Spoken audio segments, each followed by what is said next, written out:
This popular album and its Japanese reissue history is very interesting. Hi, this is Takashi Nahara from Jazz Blues Japan. Yes, as I said, I'm going to feature one album which is very popular and a kind of legendary album for the jazz all time. The album I'm going to feature today is this one. Yes, as you can see the jacket, this is the Thelonious Monk Brilliant Corners, and this is a Victor Music Japan reissue. But before I talked about this particular copy, SMJ series, I just want to talk about the entire history of this album, reissue of this album here in Japan.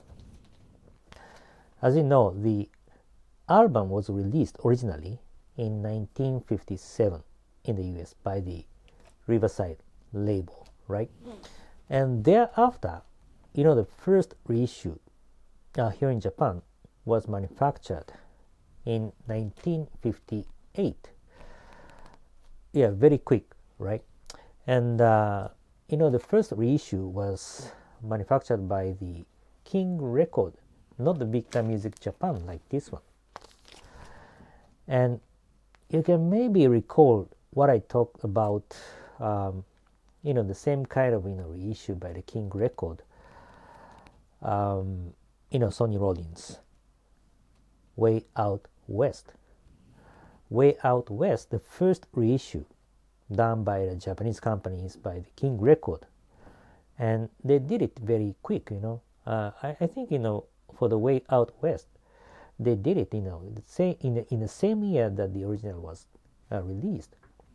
But it is funny that King Record did not use the master from the US.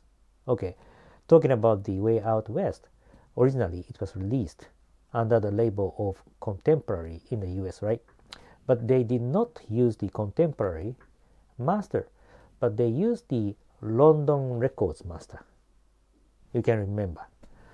And the same as the Way Out West, this Thelonious Monk Brilliant Corners, the first reissue by the King Record, they used the London Records master, not the Riverside master. It is a myth that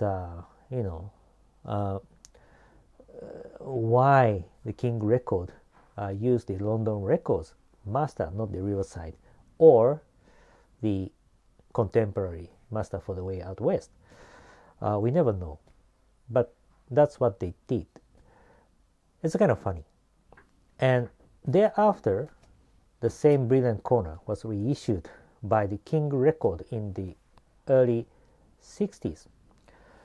I think they used the same London Records master.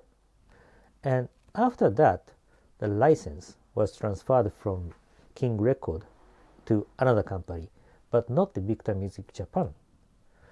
Another company is Polydor in the early 70s. So the Polydor reissued this Brilliant Corners with I think the serial called MW series. So at the same time, Polydor reissued the other titles of Riverside, like Waltz for Debbie, popular title, right? Bill Evans' Waltz for Debbie, and also Portrait in Jazz, and the rest. Yes, that's the early 70s. And thereafter, the license was transferred from Polydor to Victor. So that's when the Victor Music Japan came in. And in the mid-70s, after the Polydor, Victor Music Japan reissued this SMJ series of Brilliant Corners. And it's a kind of rare for them to use the green, obi like this one. I think, most of the titles that they reissued with SMJ series for the Riverside titles, they use the kind of a grayish obi, but not the green one like this one. So if you can see this green obi on the market, I think it's a rare copy, you know. I think, you know, in between 1970 75 and 76, around that time, you know, they changed the style of the obi, and they used this, you know, green obi for the short period of time. So it's very rare, you know. I think this is my second time to obtain this Brilliant Corner SMJ series with green obi. Yeah, it's a kind of, you know, rare obi, yeah, for you to find on the market.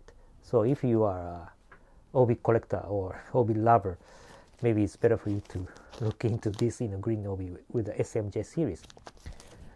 And thereafter, the license remained with the Victor Music Japan, but Victor Music Japan in the 80s, they, you know, started manufacturing the series called the VIJ series, which I don't have right now, but they reissued many titles of the Riverside label. Yeah, of course, you know, Bill Evans' Portrait in Jazz, Waltz for Davy, and of course the Brilliant Corners like this one, and the rest of the titles. And some of the titles that they reissued with the VIJ series, they remastered the, you know, the master that they used to cut the vinyl, and the sound quality improved. That's what most of the jazz collectors here in Japan claim, and I also do agree. But still, I believe, and I did the sound comparison by myself, SMJ series is not that bad, you know.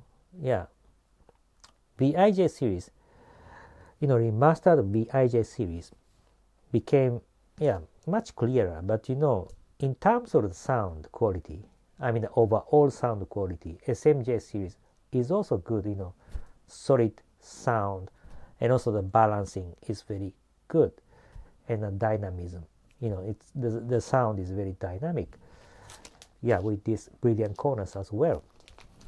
So SMJ series and also the VIJ series by the Victor Music Japan, I think, are the great reissues, really.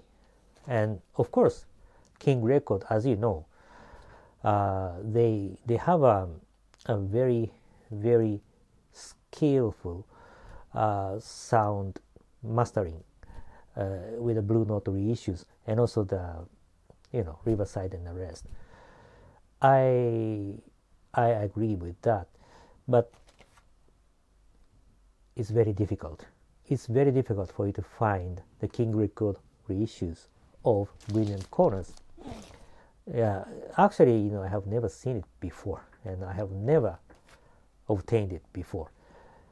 So I think reissue like this one, SMJ or VIJ, is a good to go, you know. Okay, that's it for today. You know, that's the history of a reissue of this great title, Brilliant Corners. I hope you like it. Lastly, I always keep praying, wishing you guys, family members, co-workers, everybody to be safe in this situation. Please continue staying safe, and I'll see you next time. Bye-bye.